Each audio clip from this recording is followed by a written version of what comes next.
26장. 아브라함 때 있었던 것과 같은 기근이 또다시 찾아들었습니다. 그래서 이삭은 그랄 마을의 블레셋 왕 아비멜렉을 찾아갔습니다. 그때 여호와께서 이삭에게 나타나셔서 말씀하셨습니다. 이집트로 내려가지 말고 내가 너에게 일러주는 땅에서 살아라. 이 땅에 머물러라. 내가 너와 함께하고 너에게 복을 주며 내가 너와 네 자손에게 이 땅을 주어 내가 네 아버지 아브라함과 세운 언약을 지키겠다. 내가 너에게 하늘의 별처럼 많은 자손을 주고 이 모든 땅을 네 자손들에게 주겠다. 그들을 통해 땅 위의 모든 나라들이 복을 받을 것이다.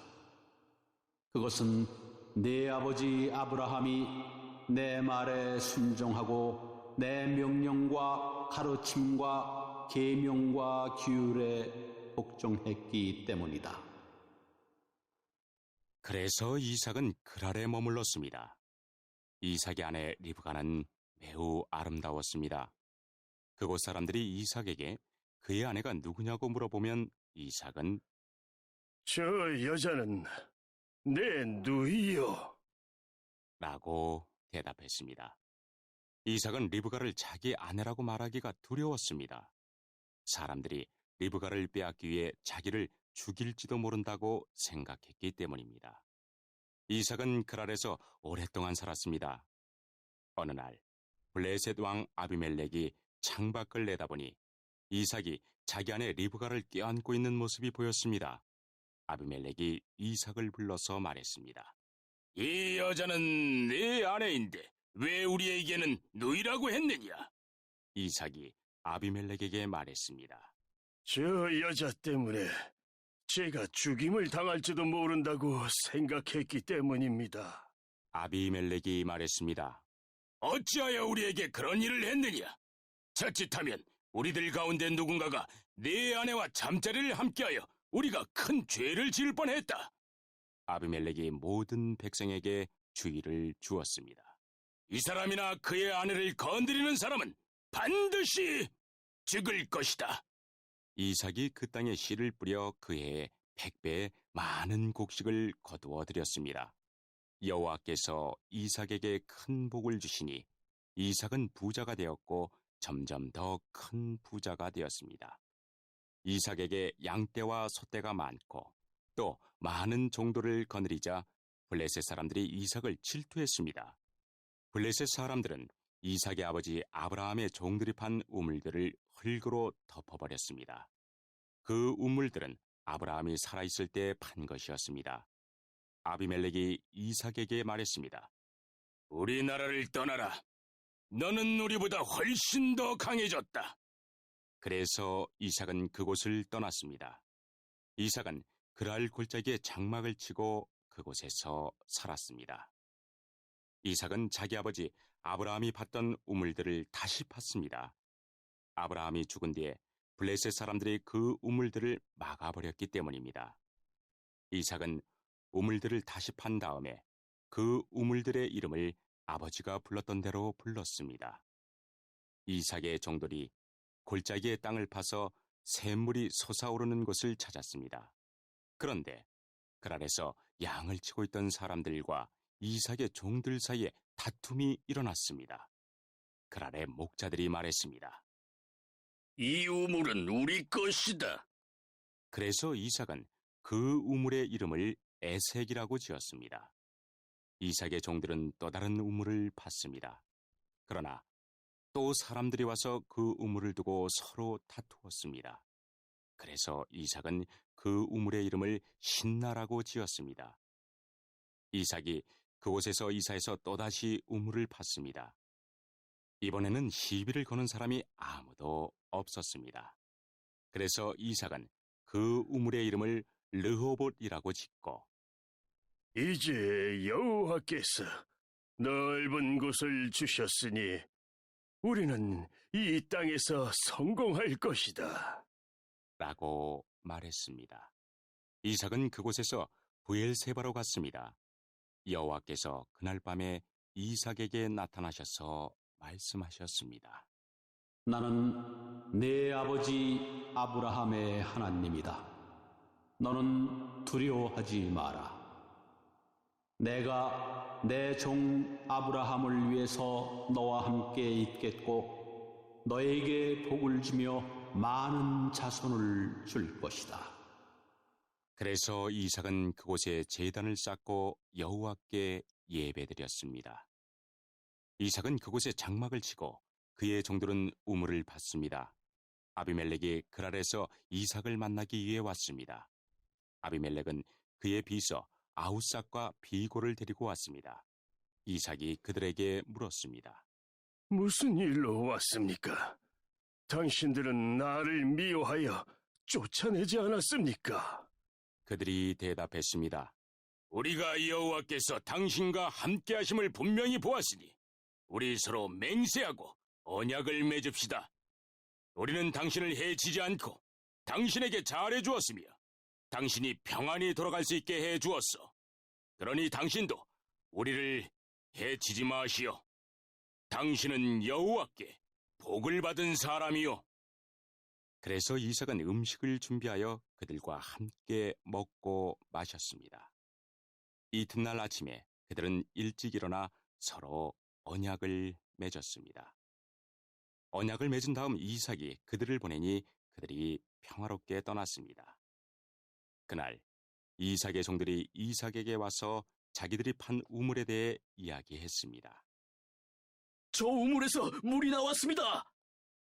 그래서 이삭은 그 우물의 이름을 세바라고 지었습니다. 사람들은 지금까지도 그 성을 부엘세바라고 부릅니다. 에서는 40살이 되어서 헷 여자 2사람을 아내로 맞아들였습니다.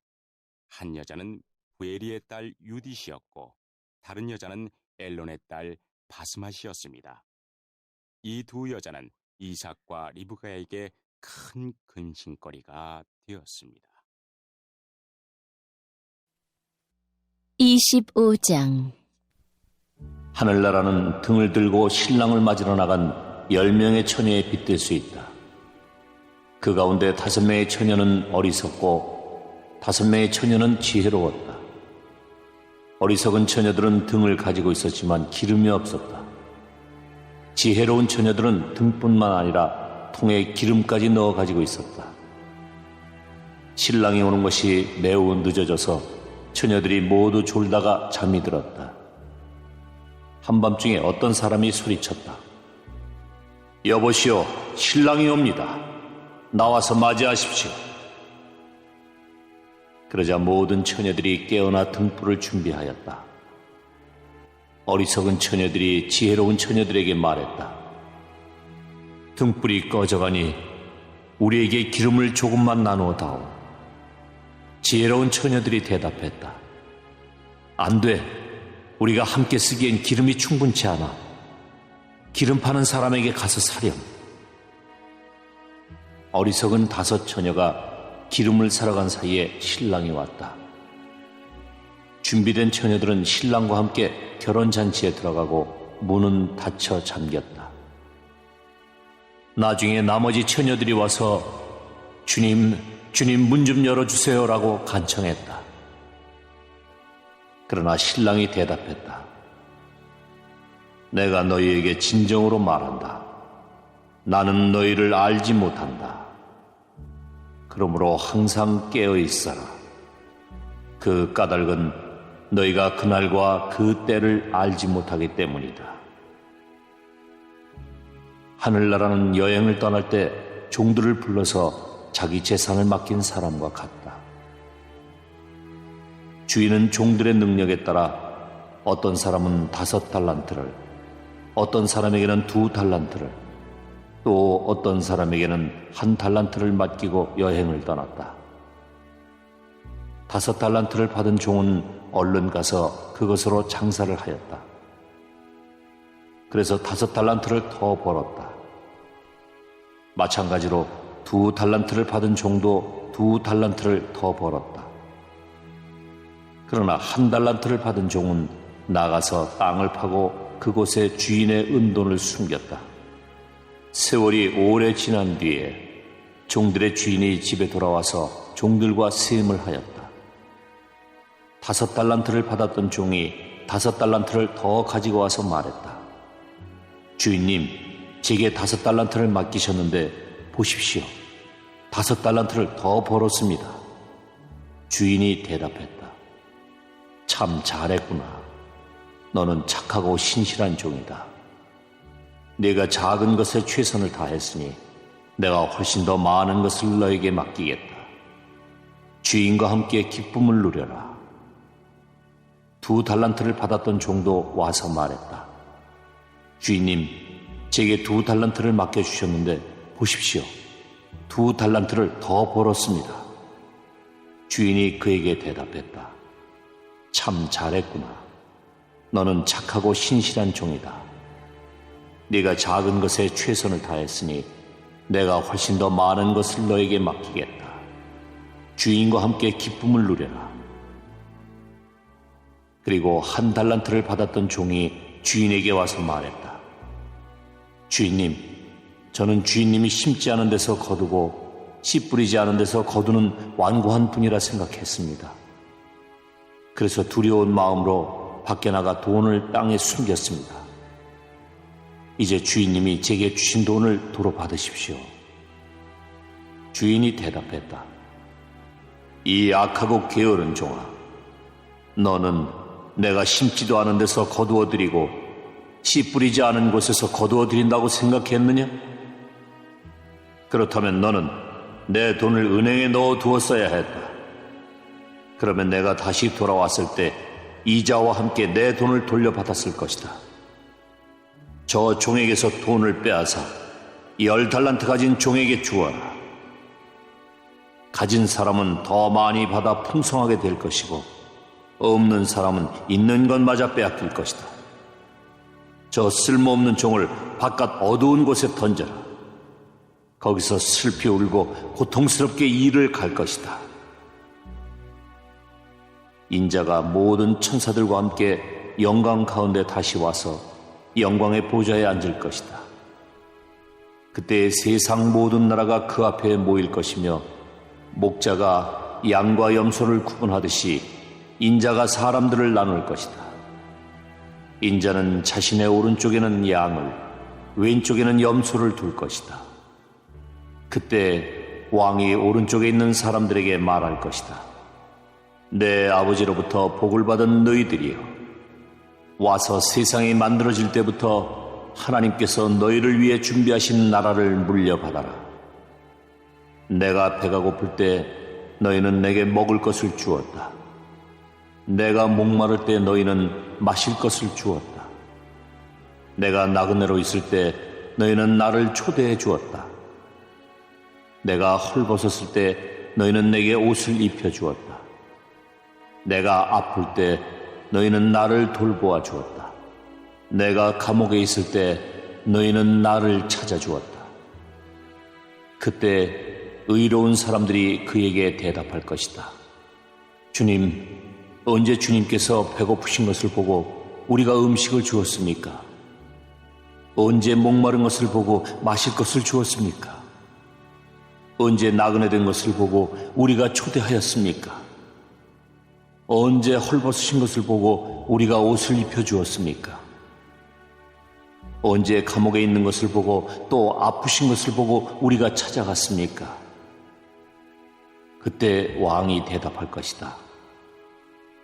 내가 너희에게 진정으로 말한다.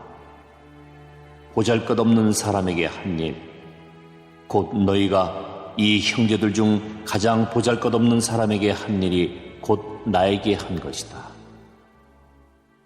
그리고 나서 왼쪽에 있는 사람들에게 이렇게 말할 것이다. 저주받은 자들아, 내게서 떠나 악마와 그 부하들을 위해 준비한 영원한 불에 들어가거라. 내가 배가 고플 때 너희는 내게 아무것도 주지 않았다. 내가 목마를 때 너희는 마실 것도 주지 않았다. 내가 나그네 되었을 때 너희는 나를 초대하지 않았다. 내가 헐벗었을 때 너희는 내게 아무것도 입혀주지 않았다. 내가 아플 때나 감옥에 있을 때 너희는 나를 돌보지 않았다. 그때 그 사람들이 대답할 것이다.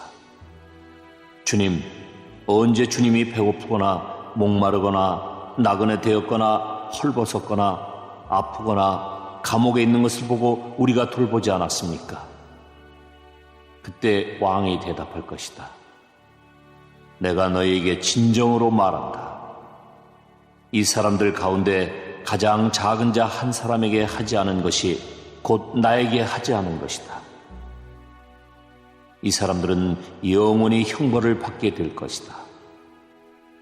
그러나 의로운 사람들은 영원한 생명에 들어갈 것이다. 2장. 그런 일이 있은 지 얼마 뒤에 아하수에로 왕의 분노가 가라앉으면서 와스디와 와스디가 한 일과 자기가 와스디에 관해 내린 어명이 생각났습니다. 그때 왕의 신하가 말했습니다.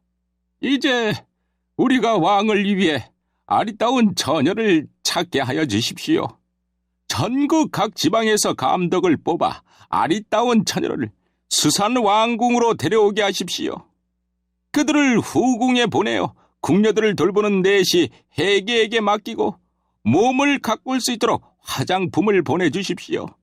그런 뒤에 왕의 마음에 드는 여자를 와스디 대신 왕으로 삼으십시오. 왕은 이 말을 기쁘게 여겨서 그의 말대로 했습니다. 그 무렵 수산성에는 모르드게라는 유다 사람이 있었는데 그는 베냐민 지파 사람으로서 야일의 아들이고 시므이의 손자였으며 기스의 증손자였습니다. 모르드게는 바빌론 왕 느부갓네살이 예루살렘에서 유다의 여고냐 왕을 사로잡아 끌고 왔을 때 함께 잡혀온 사람이었습니다. 모르드게에게는 하다사라는 사촌이 한 명 있었는데 부모가 계시지 않아 모르드게가 자기 딸로 삼았습니다. 하다사는 에스더라고도 불렸으며 몸매와 얼굴이 매우 아름다웠습니다. 왕의 명령이 내려지자 많은 여자들이 수산 왕궁으로 뽑혀와 해계에게 맡겨졌습니다. 에스더도 뽑혀 왕궁에 들어와 궁녀들을 돌보던 해계의 보호를 받게 되었습니다. 에스더를 마음에 둔 해계는 에스더에게 화장품과 귀한 음식을 주고 궁녀 7명을 골라 그녀를 시중들게 했습니다. 해계는 또 에스더와 그녀의 7 궁녀들을 후궁에서 가장 좋은 곳으로 옮기게 했습니다. 에스더는 누구에게도 자기의 집안과 민족에 대해 얘기하지 않았습니다. 왜냐하면 모르드게가 이에 대해 아무에게도 말하지 말라고 했기 때문이었습니다. 모르드게는 에스더가 잘 있는지 그리고 에스더에게 무슨 일이 일어났는지 알아보려고 날마다 후궁 근처를 서성거렸습니다. 처녀들은 아하수에로 왕 앞에 차례대로 나아가기 전에 12달 동안 몸을 가꿔야 했습니다. 6달 동안은 기름과 모략으로 그리고 나머지 6달 동안은 향수와 화장품으로 몸을 치장하였습니다. 처녀가 왕에게 나아갈 때는 원하는 것을 다 주었으며 그것을 후궁에서 왕궁으로 가져갈 수 있게 하였습니다. 처녀는 저녁이 되면 왕궁으로 들어갔다가 다음날 아침이 되면 다른 후궁으로 돌아와서 궁녀들을 돌보는 사아스가스라는 내시의 보호를 받게 되어 있었습니다. 그리고 왕의 마음에 들지 않아 다시 이름이 불리지 않는 처녀는 결코 왕에게 나아가지 못했습니다. 드디어 아비하일의 딸이며 모르드게의 사촌이면서 모르드게가 자기 딸로 삼은 에스더가 왕에게 나아갈 차례가 되었습니다. 에스더는 궁녀를 돌보는 내신 해계가 말한 꼭 필요한 장식 말고는 아무것도 요구하지 않았으나 누가 보아도 아리따기 그지없었습니다. 에스더가 왕궁으로 들어가 왕 앞에 나간 때는 아하수에로가 왕이 된 지 7년째 되는 해의 10째 달, 곧 데벳월이었습니다. 왕은 모든 처녀들 가운데서도 에스더를 가장 좋아했습니다. 드디어 아하수에로 왕은 에스더의 머리에 왕관을 씌워주고 와스디를 대신해서 에스더를 왕으로 삼았습니다. 왕은 에스더를 위해서 큰 잔치를 베풀고 귀족들과 신하들을 모두 초대했습니다. 그리고 전국에 휴일을 선포하고 사람들에게 푸짐한 선물을 나누어 주었습니다. 처녀들을 2번째로 불러 모았을 때 모르드게는 왕궁문에 앉아 있었습니다. 그때까지도 에스더는 모르드게의 지시대로 누구에게도 자기의 집안과 민족에 대해 말하지 않았습니다. 그녀는 모르드게 밑에서 자랄 때와 마찬가지로 그의 말을 잘 들었습니다. 모르드게가 왕궁 문에 앉아 있을 때 문을 지키는 왕의 두 신하인 빅단과 데레스가 원한을 품고 아하수에로 왕을 죽일 음모를 꾸미는 것을 듣게 되었습니다. 이 음모를 알게 된 모르드게가 에스더 왕후에게 이 사실을 알려주자 에스더는 모르드게가 일러주었다고 하면서 그 사실을 왕에게 말했습니다. 사실을 조사한 후에 음모가 밝혀지자 그들은 나무에 달려 죽임을 당했습니다. 그리고 이 모든 사실은 왕이 보는 앞에서 왕궁 일지에 적혔습니다. 25장 베스도는 총독으로 부임한 지 3일 뒤에 가이사랴를 떠나 예루살렘으로 올라갔습니다. 대제사장들과 유대인 지도자들이 베스도 앞에 나타나 그에게 바울을 고소했습니다. 그들은 베스도에게 환심을 사가며 바울을 다시 예루살렘으로 보내달라고 간청했습니다. 그들은 길에 사람들을 매복시켰다가 바울을 죽일 계획이었습니다. 그러나 베스도는 바울은 가이사랴에 갇혀 있고 자신도 곧 그리로 돌아갈 것이므로 그 사람이 정말로 잘못된 행동을 했다면 여러분들 중에서 몇 사람이 나와 함께 가이사랴로 가서 그곳에서 그를 고발하시오. 라고 대답했습니다. 베스토가 예루살렘에 8일인가 10일인가를 더 머물다가 가이사랴로 돌아갔습니다. 이튿날 그는 재판석에 앉아서 바울을 데려오라고 명령했습니다. 바울이 나타나자 예루살렘에서 온 유대인들이 그를 애워싸고 여러 가지 무거운 죄목을 대며 바울을 고발하기 시작했습니다. 그러나 그 죄를 입증할 만한 증거는 아무도 제시하지 못했습니다. 바울은 이렇게 자신을 변명했습니다. 나는 유대인의 율법이나 성전이나 로마 황제를 거스르는 죄를 지은 적이 없었습니다. 그러나 베스도가 유대인의 환심을 사려고 바울에게 물었습니다. 그대는 예루살렘으로 올라가서 이 여러 가지 고소 문제에 대해 내 앞에서 재판받기를 원하는가? 바울이 말했습니다. 나는 지금 황제의 법정에 서 있습니다. 나는 이곳에서 재판을 받아야 합니다. 각하께서도 잘 아시듯 나는 유대인들에게 어떤 죄도 짓지 않았습니다. 혹 내게 잘못한 일이 있어 법에 따라 사형을 당해야 한다면 죽음을 피할 생각은 없습니다. 그러나 이들이 고발한 내용이 사실이 아니라면 어느 누구도 나를 이들에게 넘겨줄 수 없습니다. 나는 로마 황제에게 상소하겠습니다. 베스도는 이 문제를 두고 배심원들과 상의한 뒤에 그대가 황제에게 상소했으니 황제에게 가게 될 것이요. 라고 선포했습니다. 며칠이 지난 뒤 유대의 아그리빠 왕과 버니게가 베스도에게 환영 인사를 하기 위해 가이사랴로 왔습니다. 그들이 가이사랴에서 여러 날을 머물게 되어 베스도는 아그리빠 왕과 바울 사건을 논의하였습니다. 베스도가 말했습니다. 이곳에 벨릭스가 옥에 가두어둔 사람이 한 사람이 있습니다. 내가 예루살렘에 갔더니 대제사장들과 장로들이 그 사람을 고소하면서 그에게 유죄 판결을 내려달라고 요구했습니다. 그러나 나는 어떤 사람이 고소를 당했을 때 그 사람을 고소한 사람과 마주하게 해서 고소한 것에 대해 변명할 기회를 주지 않고 그들에게 넘겨주는 것은 로마의 관습에 어긋난다고 말해주었습니다. 그래서 유대인들이 나를 따라 이곳 가이사랴로 왔습니다.